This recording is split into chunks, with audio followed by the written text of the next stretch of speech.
Hello all, I hope you are well. We're all obviously missing golf, but there's something bigger going on in the world currently than us hitting a white ball around a field. But we can't wait to get back in action and to start playing some golf again. These times have made us reminisce over some of our finest golfer memories, from some of our fitting, from some of our coaching, from some of our own personal golfing experiences. So today I'm going to give you my top three. Starting at number three is going to the Mizuno Factory in Scotland. So as being part of a regional fitting centre for Mizuno, we're very thankful that we are. It means that we get all of the kit, all of the custom fit equipment, and we get pretty much first access as well, which is fantastic as a fitting centre to have a brand that big on board. But last year they kindly invited us to go up to Cumbernauld in Scotland to have a tour around their facility where they build all of their custom fit components. This is when I really started to understand Mizuno as a brand, and they've done a fantastic job of demonstrating who they are and what their company morals are. They do not settle for anything second best. Everything is done to the tiniest detail, to the very best spec, and seeing the factory was a complete eye-opener to me to the world of custom fit clubs.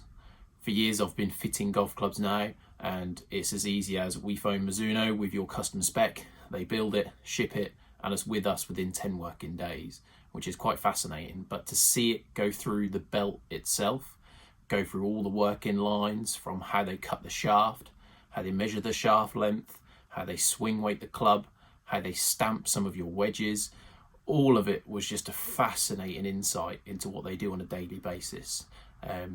It was a very well-oiled machine of human beings coming together to build people's golf clubs. It was absolutely spectacular. To share it with colleagues as well was also great.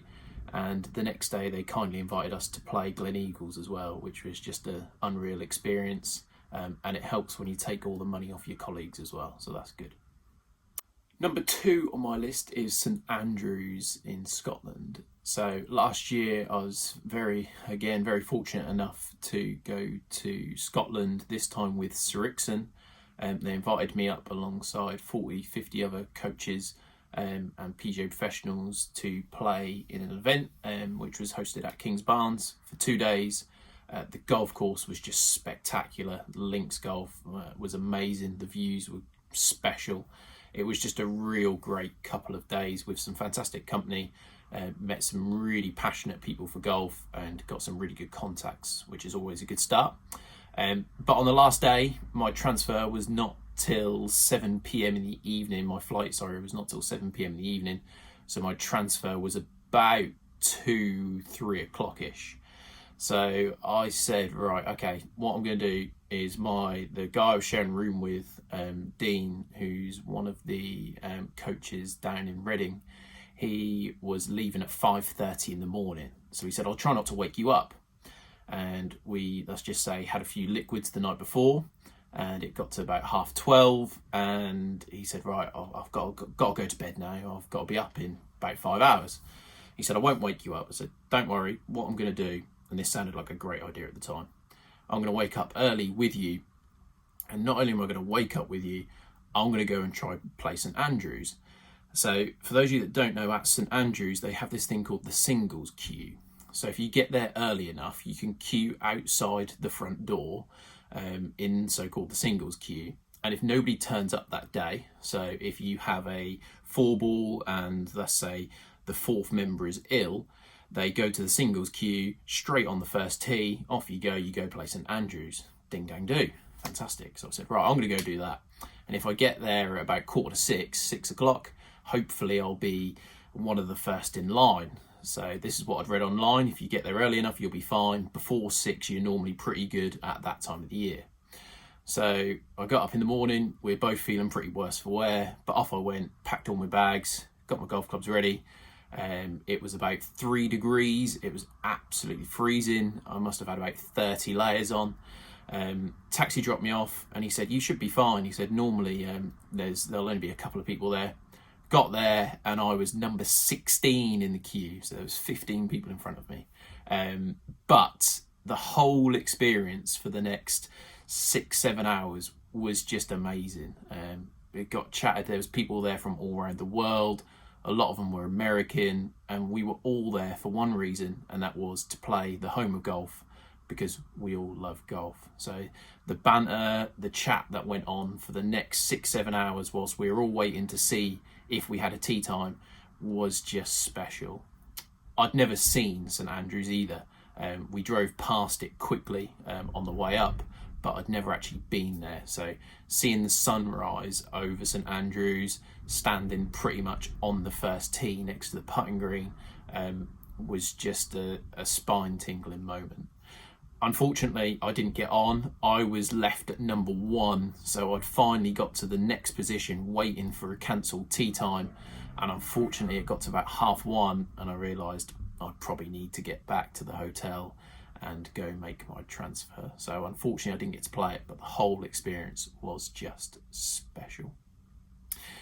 Number 1 on my list is caddying for Mark in a Stay Short Tour event. So for those of you that don't know Mark Spooner, it's a friendship that, to be honest, I never guessed I'd have in golf. But and if you watched us play golf, you would think we got on. The amount of rubbish that we chat to each other is off the charts. But I was very fortunate enough that relationship started when he phoned me up a couple of years ago and said, can you come and caddy for me? I've just qualified for a senior tour event, and I've been told I need a caddy. So I had to beg Pete to let me off some days work for the weekend, and also if we made the cut I needed the whole weekend off as well. So he kindly said yes, that's absolutely fine, go and enjoy the experience.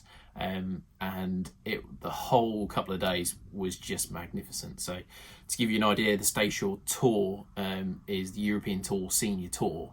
So this isn't just for any old golfer who decides to qualify. Playing in the event was Colin Montgomery. There was some massive names there. We watched on the range literally next to us Constantina Rocca, multiple Ryder Cup players, and we were also paired in the same group with a former Ryder Cup player. So it was just a special couple of days, understanding in the ropes how the best players go about doing their game, how they plot around the golf course, how they make birdies, how they don't make many mistakes. Just even seeing a proper yardage book for the first time was seriously cool, and they were a couple of days that I'll never ever forget. And it would be great if he could qualify for another one so we could try it again. I don't think I cost him too many shots.